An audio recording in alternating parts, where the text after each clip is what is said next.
함께 합독하시겠습니다. 그런데 마침 예루살렘에 시므온이라는 사람이 있었는데 그 사람은 의롭고 경건한 사람이므로 이스라엘이 받을 위로를 기다리고 있었고 또 성령이 그에게 임하여 계셨다. 그는 주님께서 세우신 그리스도를 보기 전에는 죽지 아니할 것이라는 성령의 지시를 받은 사람이었다. 그가 성령의 인도로 성전에 들어갔을 때 마침 아기의 부모가 율법이 정한 대로 행하고자 하여 아기 예수를 데리고 들어왔다. 시므온이 아기를 자기 팔로 받아서 안고 하나님을 찬양하여 말하였다.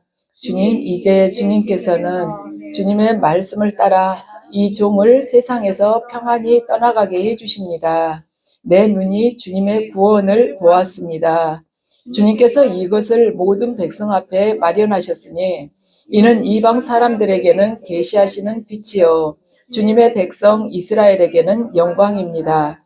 아기의 아버지와 어머니는 시므온이 아기에 대하여 하는 이 말을 듣고서 이상하게 여겼다. 시므온이 그들을 축복한 뒤에 아기 어머니 마리아에게 말하였다. 보십시오. 이 아기는 이스라엘 가운데 많은 사람을 넘어지게도 하고 일어서게도 하려고 세우심을 받았으며 비방받는 표징이 되게 하려고 세우심을 받았습니다. 그리고 칼이 당신의 마음을 찌를 것입니다. 그리하여 많은 사람의 마음속 생각들이 드러나게 될 것입니다. 아셀 지파에 속하는 바누엘의 딸로 안나라는 여예언자가 있었는데 나이가 많았다.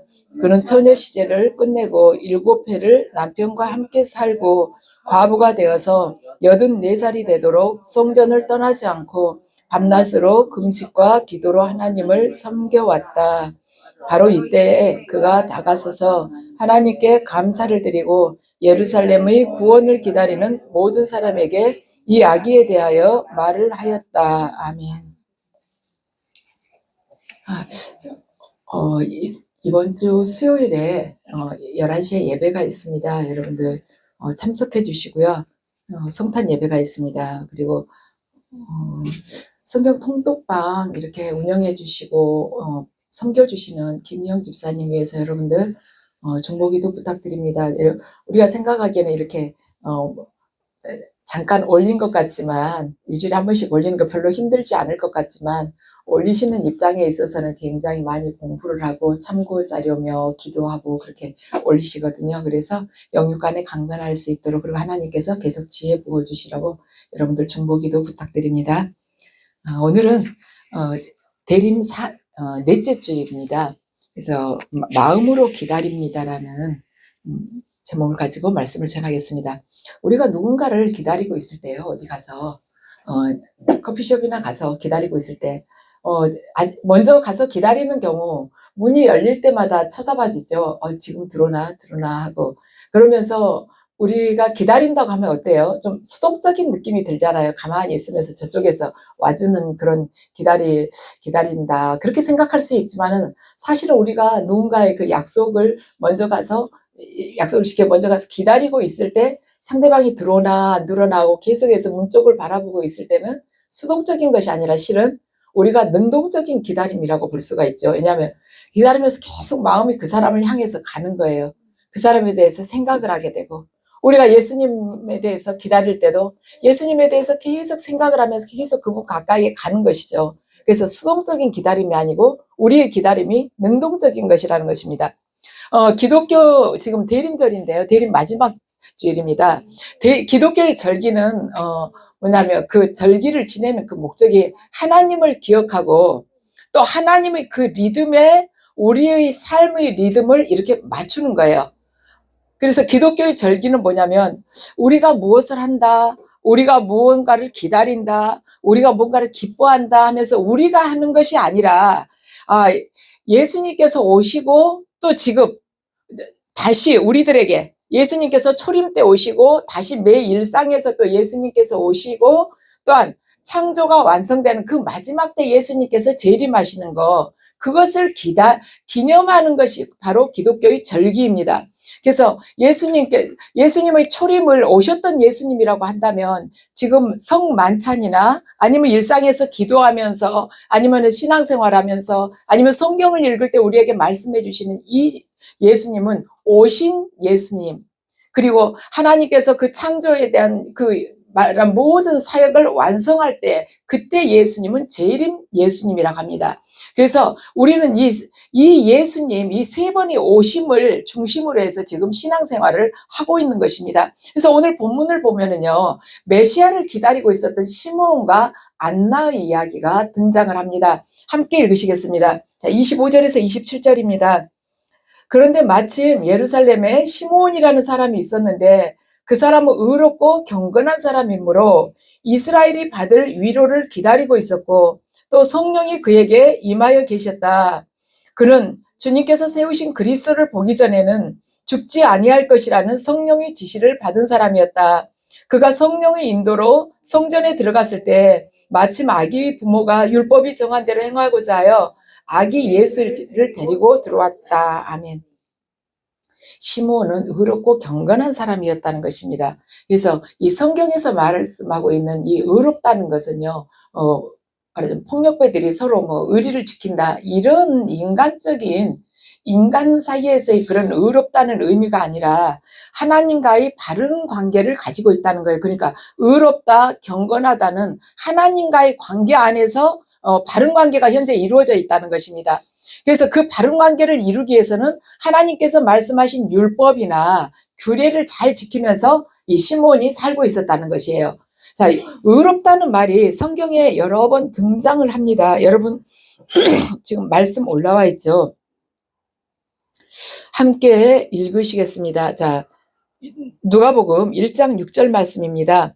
그 두 사람은 다 하나님 앞에서 의로운 사람이어서 주님의 모든 계명과 규를 흠잡을 데 없이 잘 지켰다. 아멘. 이 두 사람이 누구냐면 세례 요한의 어머니와 아버지인 말하자면 엘리사벳과 사가랴를 지금 의미를 하고 있습니다. 근데 세례 요한의 아버지 어머니인 사가랴와 엘리사벳이 하나님 앞에서 의로운 사람이어서 하나님 앞에서 의로운 사람이기 때문에 어째서 의로운 사람이냐면 주님의 모든 계명과 규율을 흠잡을 데 없이 잘 지켜서 하나님 앞에서 의로운 사람으로 살아갈 수 있게 되었다는 것입니다.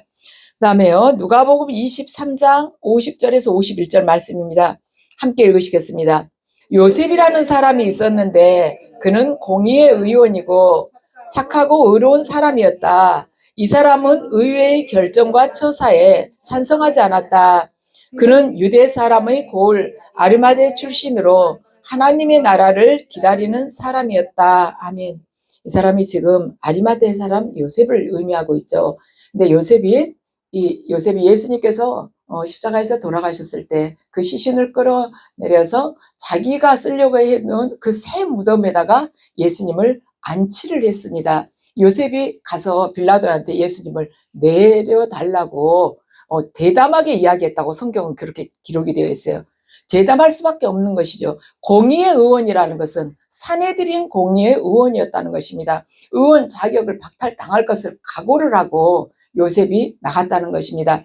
그래서 이 사람은 의회의 결정과 처사에 찬성하지 않았다는 것입니다. 그러니까 이걸 그냥 성경에서 확실하게 기록을 한 거예요.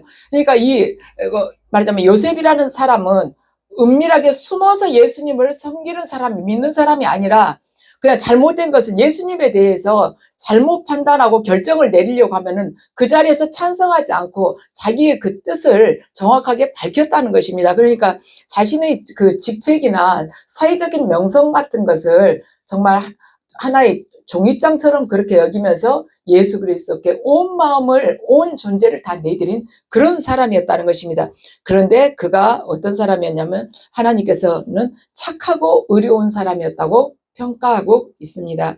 그 다음에 창세기 6장 9절 말씀입니다. 도대체 누가 의롭다고 평가를 받았는가? 함께 읽으시겠습니다. 노아의 역사는 이러하다. 노아는 그 당대에 의롭고 흠이 없는 사람이었다. 노아는 하나님과 동행하는 사람이었다. 아멘.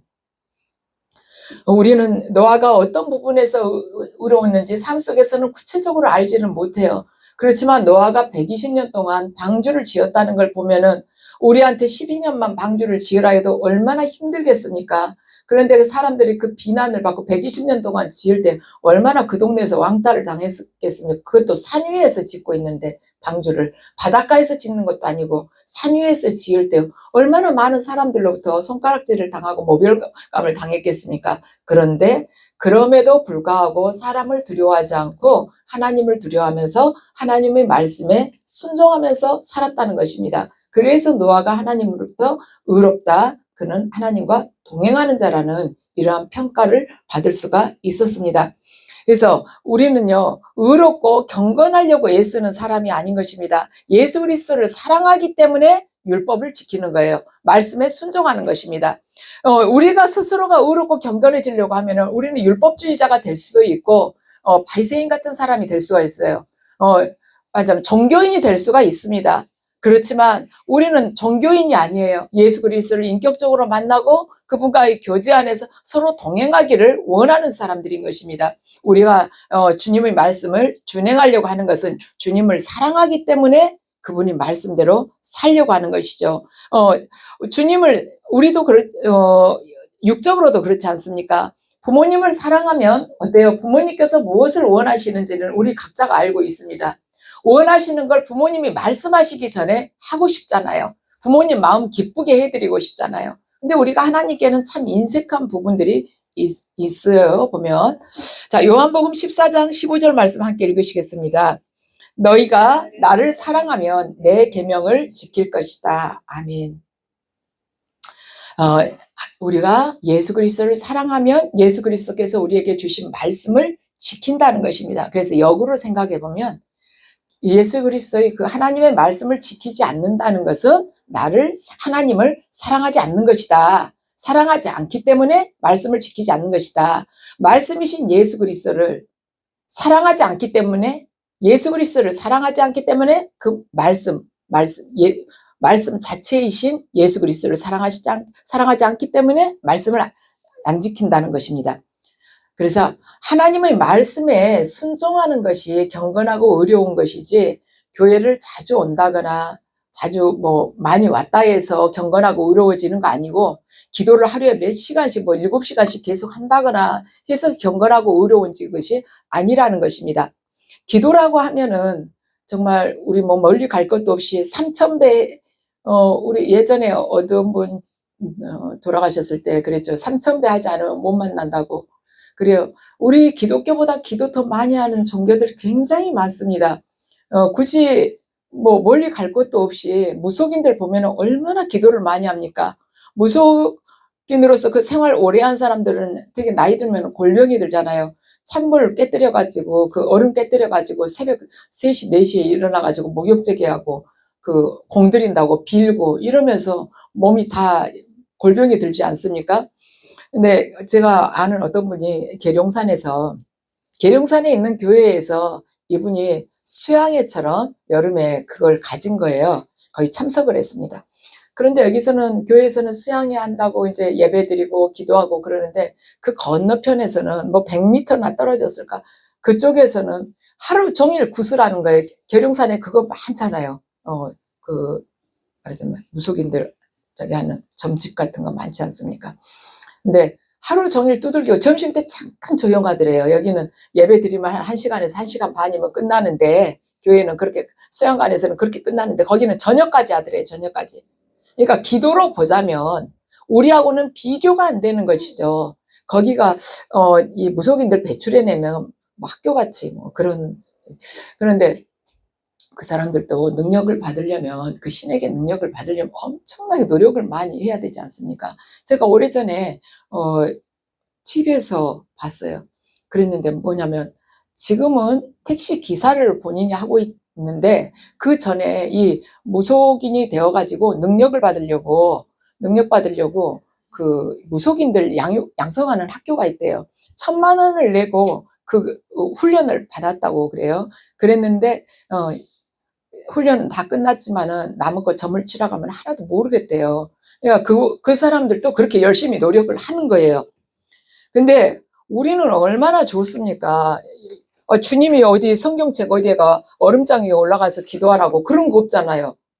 그리고 짝도 타라는 거 없지 않습니까? 우리는 얼마나 편해요. 우리한테 발 베지 말고 짝도 한번 타봐라. 안 그러시잖아요. 근데 정말 너무너무 우리는요, 배우고 안 배우고 그게 문제가 아니고 하나님께서 누구나 할 수 있는 그걸 우리에게 주신 거예요. 그리고 정말 너무너무 하려고 마음만 있으면 언제든지 밤이고 낮이고 할 수 있는 그걸 주신 것입니다. 근데 너무 그게 귀하니까, 너무나도 귀하니까 귀한 줄을 모르고 사는 것 같아요. 어, 자, 우리가 순종하지 않는 것은 그분을 사랑하지 않기 때문이죠. 자, 시므온을 보면은요, 이스라엘이 받을 위로를 기다리고 있었다고 합니다. 근데 이 위로가 뭐냐면, 이 위로 도대체 이스라엘이 받을 위로가 도대체 뭘까? 이 위로는요, 파라크리신이라고, 원래는요, 파라크리신. 근데 이거 뜻이 뭐냐면, 누구의 곁으로 부른다는 거예요. 우리 어디서 많이 들어봤죠? 누구의 곁으로 부르다, 격려하다, 위로하다. 이거 뭐예요? 보혜사 성령님에 대해서 이야기를 할 때 이런 의미를 가지고 누구 곁으로 부르다, 곁에서 같이 도와준다, 보호해준다, 이런 뜻이잖아요. 그래서 이 이스라엘이 받을 위로를 기다리고 있었다는 거, 이 위로가 성령을 지금 의미를 하고 있습니다. 그래서 그런데 지금 이 시몬에게는요, 성령이 그에게는 또 임하여 계셨다고. 그래, 25절을 보면 또 성령이 그에게 임하여 계셨다. 그래서 시몬을 보면 성령 충만한 사람이었구나. 그럼에도 불구하고 더 많은 성령과 위로를 기다리고 있었구나. 그리고 또 왜 더 많은 위로와 성령을 기다리고 있었냐면 이스라엘을 회복을 위해서 그가 그렇게 기다리고 있었구나 하는 것을 알게 돼요. 그래서 우리는 사실을 넘치도록 이미 위로를 받은 사람입니다. 왜냐하면 주님이 우리를 만나 주셨다는, 우리를 구원해 주셨다는 것만 해서도요, 그것만 가지고도 더 이상 바랄 것이 없는 사람이에요. 주님께서 우리를 찾아오셔 주신 것만 해도 우리는 온전하게 다 회복이 된 사람입니다. 우리는요, 우리 안에 지금 복 그 자체인 주님이 우리 안에 계신 거예요. 그래서 우리 자체가 이미 복이 된 것입니다.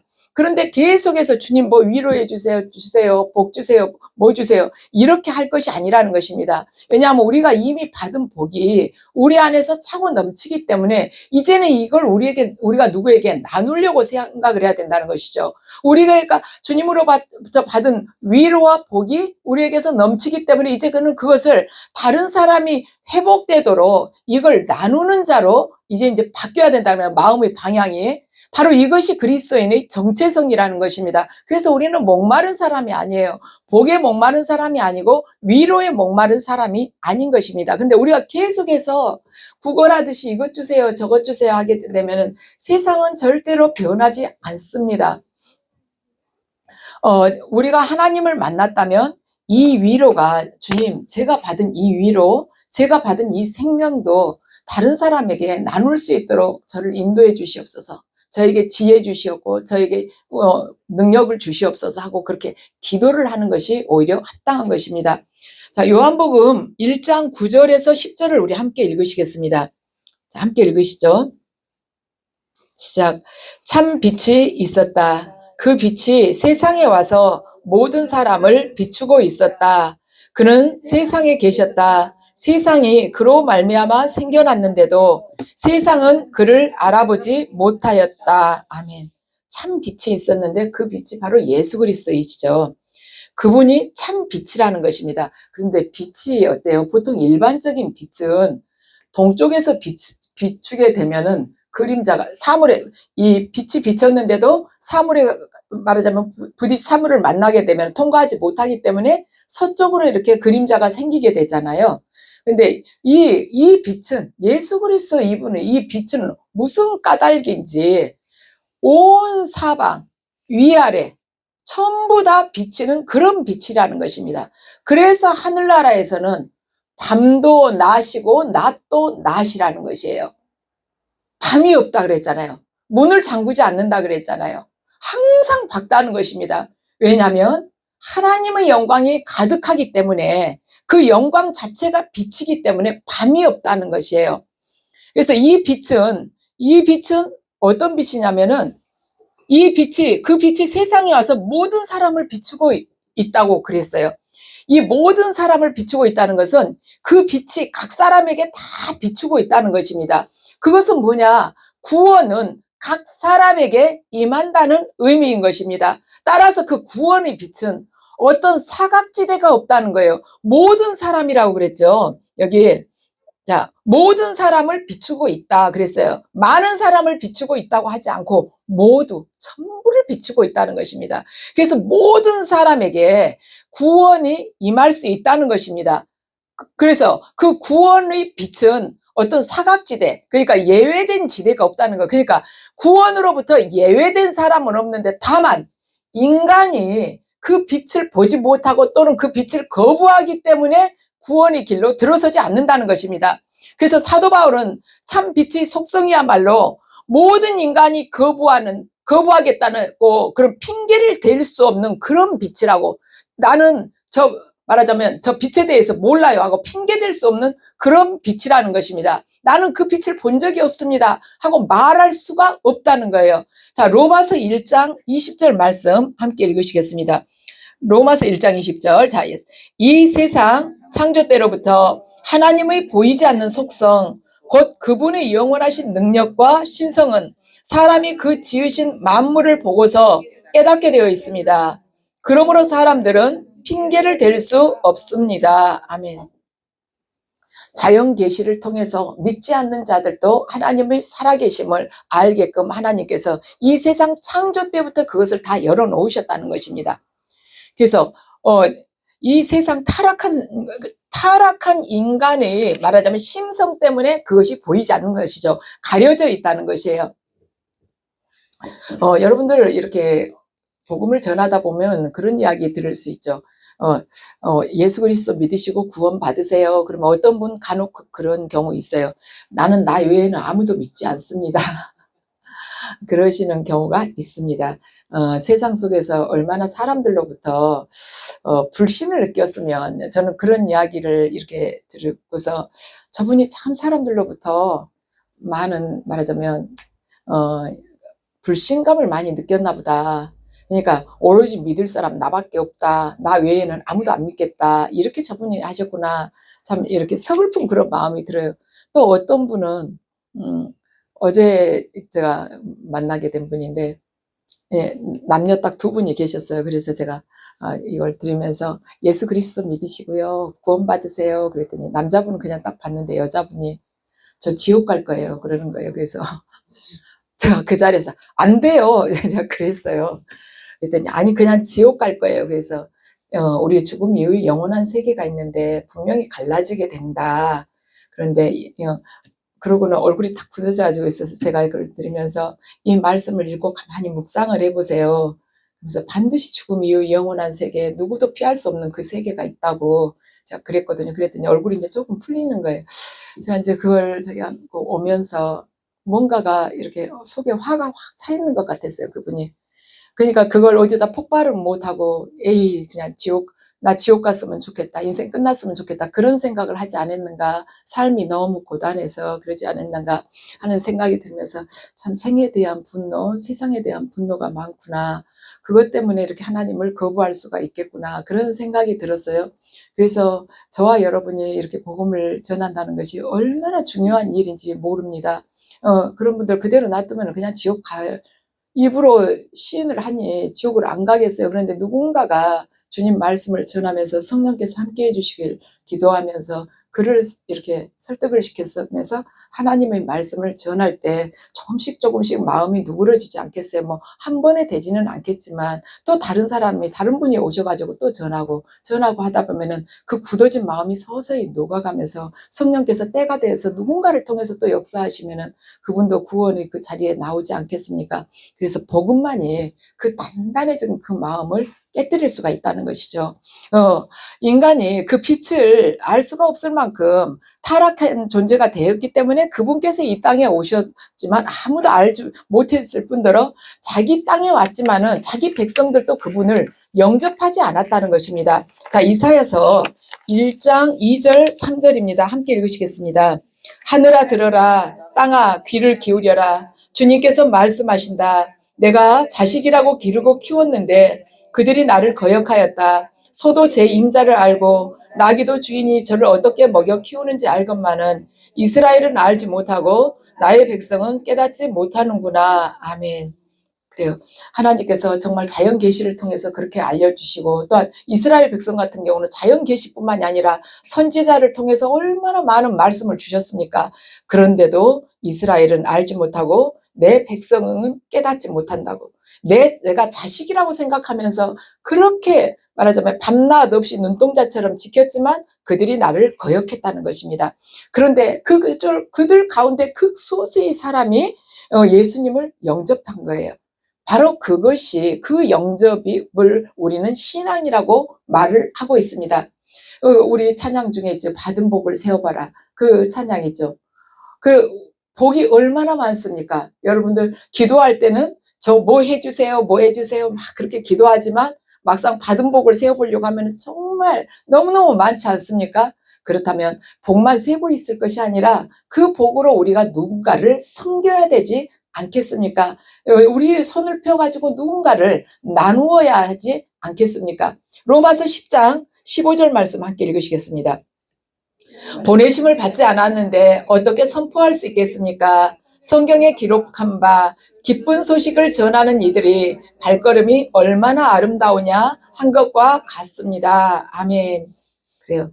보내심을 받지 않았는데 어떻게 선포할 수 있겠습니까? 예수 그리스도께서 예수 그리스도를 알고 구원받은 자 모두에게 말씀하신 지상 대명령입니다. 복음을 전하라는 것이죠. 예루살렘과 유다와 땅끝까지 이르러 주님을 증인이 되라고 하지 않았습니까? 자, 26절 말씀 읽으시겠습니다. 그는 주님께서 세우신 그리스도를 보기 전에는 죽지 아니할 것이라는 성령의 지시를 받은 사람이었다. 자, 성령의 음성을 이미 들었어요. 자, 27절에 33절 읽으시겠습니다. 그가 성령의 인도로 성전에 들어갔을 때 마침 아기의 부모가 율법이 정한 대로 행하고자 하여 아기 예수를 데리고 들어왔다. 시므온이 아기를 자기 팔로 받아서 안고 하나님을 찬양하여 말하였다. 주님, 이제 주님께서는 주님의 말씀을 따라 이 종을 세상에서 평안히 떠나가게 해주십니다. 내 눈이 주님의 구원을 보았습니다. 주님께서 이것을 모든 백성 앞에 마련하셨으니 이는 이방 사람들에게는 계시하시는 빛이요 주님의 백성 이스라엘에게는 영광입니다. 아멘. 성령의 음성을 이미 들었습니다. 그리고 이제 이 시므온이 예언을 하죠. 마리아와 요셉에게 그 아기에 대해서 예언을 하고 마리아에 대해서도 예언을 합니다. 말라기 선지자 이후 하나님의 계시가 다 완전히 단절됐다고 생각을 했는데 그 영적 암흑기 가운데에서도 그 시대에도 하나님의 계시를 체험하는 의인들이 있었으며 시므온이 항상 성령님과 교제하면서 성령님의 인도하심을 받은 그 성령님과 또한 동행하는 그러한 삶을 살았다는 것을 우리는 성경을 통해서 알 수가 있습니다. 그래서 그가 성령 충만하면서 정말 경건한 삶을 살았구나. 하나님과 동행하기 위해서는 죄로부터 온전히 분리가 돼야지 동행을 할 수 있지 않겠습니까? 영적인 암흑기였지만 하나님께서는 그 가운데서 의인을 살펴보시고 택하셔서 당신의 음성을 주시고 예수 그리스도께서 성전에 들어오시게 됐을 때 성령께서 직접 말씀하시면서 이 시므온을 인도하셨구나. 우리가 그걸 알게 됩니다. 그리고는 시므온이 그래요. 주님, 이제 주님께서는 주님의 말씀을 따라서 이 종을 세상에서 평안히 떠나가게 해주십니다. 내 눈이 주님의 구원을 보았습니다. 그러죠. 그는 주님께서 26절로 주님께서 세우신 그리스도를 보기 전에는 죽지 아니할 것이라는, 너는 반드시 메시아를 보고 죽을 것이라는, 메시아를 보기 전에는 너는 죽지 않을 것이다 하는 성령님의 음성을 이미 들었다는 것입니다. 그래서 주님을 만난 사람은 이제 죽어도 여한이 없다는 거, 이 종을 이 세상에서 평안히 이제 떠나가게 해주십니다. 원이 없습니다. 주님 만났으면 이제 이 세상에 정말 더 이상 미련이 없습니다. 이런 의미인 것입니다. 자, 미련이 우리가 다 없는가? 예, 주님 만나면 미련 하나도 없습니까? 야고보서 5장 1절에서 3절 함께 읽으시겠습니다. 부자들은 들으십시오. 여러분에게 닥쳐올 비참한 일들을 생각하고 울며 부르짖으십시오. 여러분의 재물은 썩고 여러분의 옷들은 좀 먹었습니다. 여러분이 금과 은은 녹이 슬었으니 그 녹은 장차 여러분을 고발할 증거가 될 것이요 불과 같이 여러분의 살을 먹을 것입니다. 여러분은 세상 마지막 날에도 재물을 쌓았습니다. 아멘. 자, 이 말은 이 야고보서 5장 1절에서 3절의 이 말씀은 꼭 물질적으로 부자뿐만 아니라 영적으로도 자기 스스로가 부유하기 때문에 예수 그리스도가 자기는 필요하지 않다고 그렇게 생각하는 사람들이죠. 그 사람들을 대상으로 한 거예요.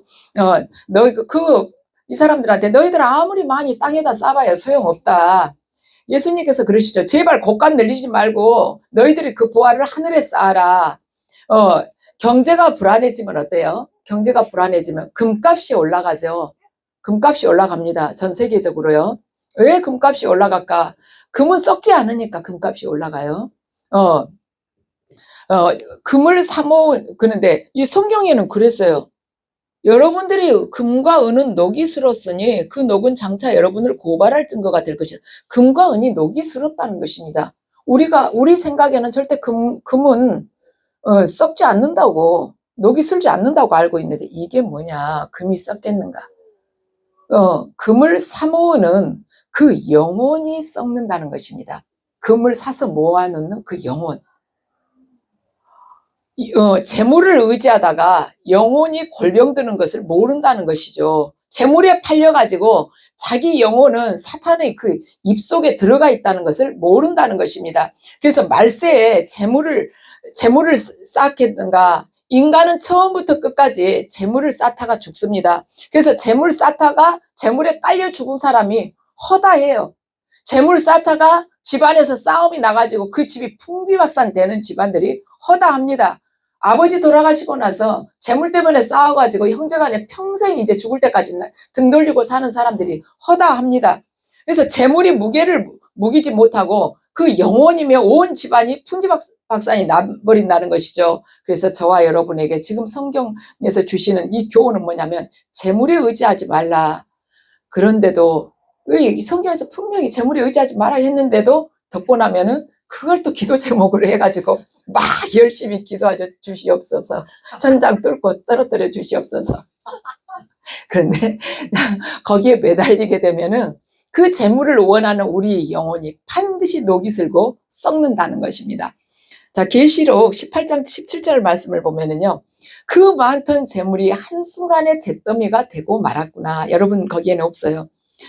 그 많던 재물이 바벨론이 무너질 때요. 그 많던 재물이 한순간에 잿더미가 되고 말았다는 것입니다. 근데 한순간에 잿더미가 될 것을 위해서 우리가 내 영혼을 팔아서야 되겠습니까?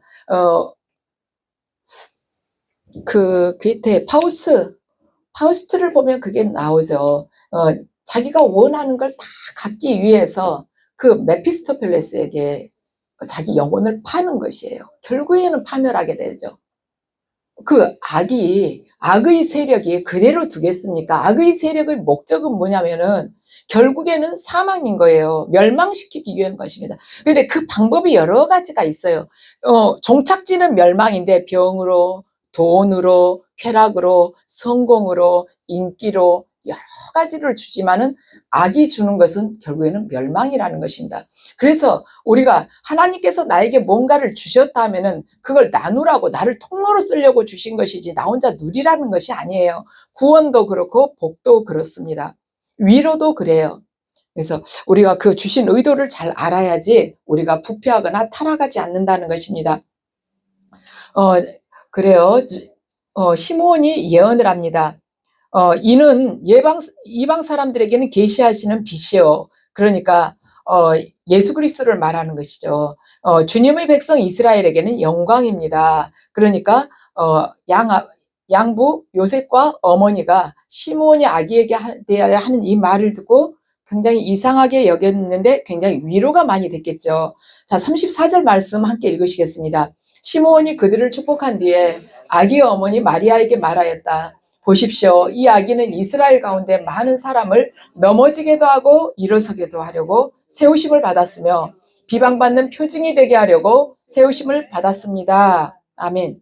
그래서 보십시오. 마리아에게 이야기하는 거예요. 이 아기는 이스라엘 가운데 많은 사람을 넘어지게도 하고 그러니까 심판받게도 하고 일어서게도 하고 구원받게도 하고 그렇게 하려고 심판받게도 하고 구원받게도 하려고 세우심을 받았으며 비방받는 표징이 되게 하려고 세우심을 받았습니다. 십자가에서 죽으심으로 인해서 네가 남들은 구원을 하더니 너 한번 내려와 보지. 하나님의 아들이라면서 뛰어내려와 봐.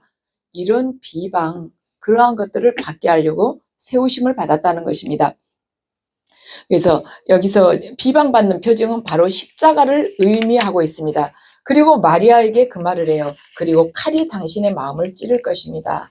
아들이 손발이 목에 말하자면 못에 박혀가지고 죽는데 어찌 어머니의 가슴이 칼에 찔리는 그걸 못 느끼겠습니까? 그보다 더한 것까지 느끼게 되는 것이죠. 그러면서 이런 일을 그리하여 많은 사람이 마음속 생각들이 드러나게 될 것입니다. 아멘. 십자가 사건을 통해서 많은 사람들이 마음속에 있는 그 생각들이 드러나게 된다는 것입니다.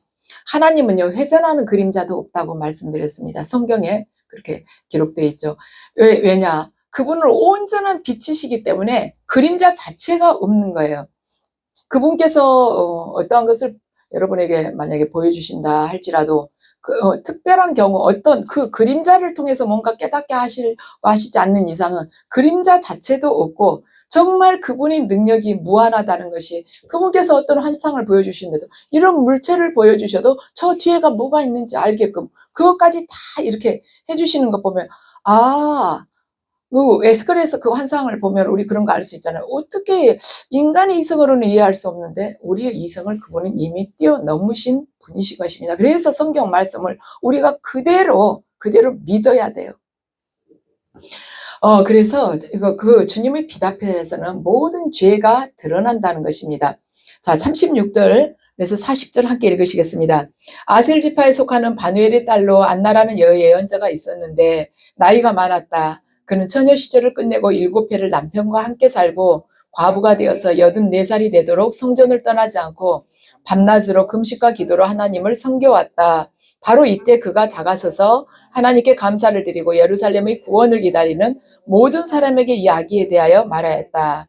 아기의 부모는 주님의 율법에 규정된 모든 일을 마친 뒤에 갈릴리의 자기네 고향 동네 나사렛에 돌아왔다. 아기는 자라나면서 튼튼해지고 지혜로 가득 차게 되었고 또 하나님의 은혜가 그와 함께하였다. 아멘. 이 안나라는 예언자가 있었는데 나이가 많았다는 것입니다.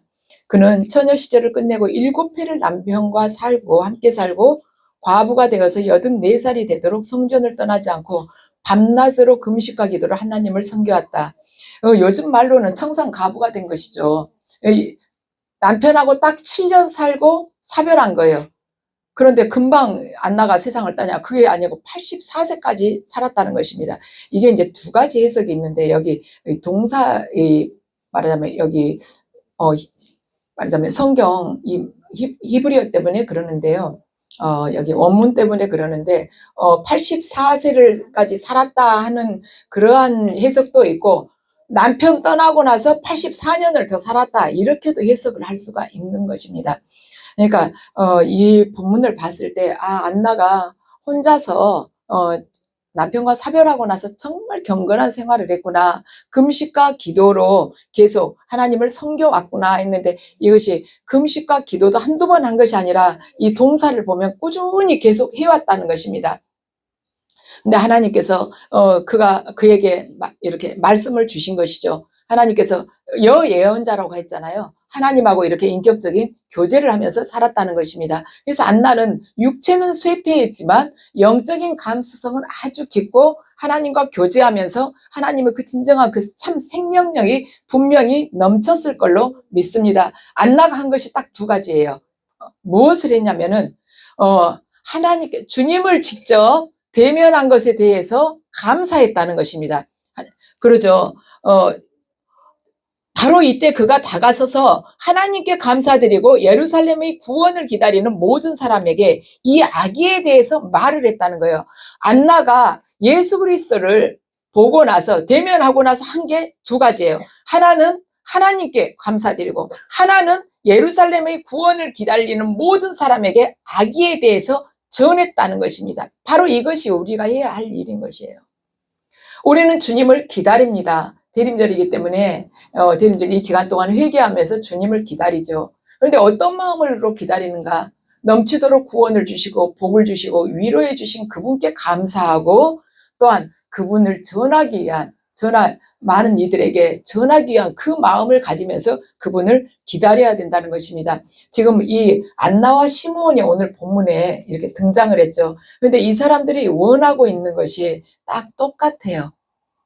보세요. 25절을 보면 이스라엘이 받을 위로를 기다리고 있었다는 것입니다. 이스라엘이 하나님으로부터 받을 위로, 그 다음에 위로가 뭐예요? 말하자면 성령님 또한 예수 그리스도께서 오심으로 인해서 영적인 구원을 지금 뜻하고 있죠. 그리고 안나도 예루살렘의 구원을 기다리는 사람들에게 아기 예수에 대해서 전했다는 것입니다. 그래서 저와 여러분을 하나님께서는 사랑하시기 때문에 너무 많은 것을 주셨습니다. 그래 인간은 선과 악을 알게 하는 과실은 먹지 말고 동산에 있는 모든 것은 다 먹으라고 하나님께서 그러셨거든요. 그래서 하나님께서는요, 하나님과 가까운 그 자유를 인간에게 모두 다 주셨어요. 근데 딱 하나 금한 것이 있었습니다. 그 동산에 있는 선악과는 먹지 마라. 그렇게 말씀을 하셨습니다. 왜? 네가 그 선악과를 먹지 말라는 것은 선악과를 먹는 것이 하나님이 뭐 아까워서가 아니라 우리가 먹는 게 아까워서가 아니라 너가 피조물이라는 것을 절대로 잊지 마. 하나님께서 주권자라는 것을 잊지 마. 그 의미라는 것입니다. 선악과 안에는 그 의미가 들어있어요. 너는 피조물이고 나는 창조주야. 창조주야. 나는 하나님이야. 그 선을 넘지 마. 하고 하나님께서 하신 것이죠. 그런데 인간은 그 하나를 지키지 못한 거예요, 인간은. 하나님께서 우리에게 그 큰 자유, 그 많은 자유를 주셨다면 우리가 하나님께 감사하고 순종하는 것은 너무나도 마땅한 일인 것입니다. 그래서 그분의 오심을 기다리면서 십자가에서 육신을 내주시며 우리를 구원하심에 감사하며 땅끝까지 가서 복음을 전하라는 주님의 말씀에 순종하십시다. 그래서 저와 여러분이 지금 하고 있는 복음 전도가 눈에 보이는 열매가 없는 것처럼 보일 수 있어요. 복음 전도를 하지만 열매가 없는 것 같아. 사람들이 막 가서 믿을게요. 그리고 막 여기 막 그룹대 같이 몰려와야 되는데 없는 거예요. 그렇게 보일지 모르지만 분명한 것은 훗날 천국에 갔을 때 주님께서 보여주실 것입니다. 너를 통해 구원받은 백성을 보아라. 분명히 그렇게 말씀을 하실 거예요. 이 소망을 붙들고 우리 오늘 또 담대하게 주님을 전하시는 하루가 되기를 예수 그리스도의 이름으로 축원합니다.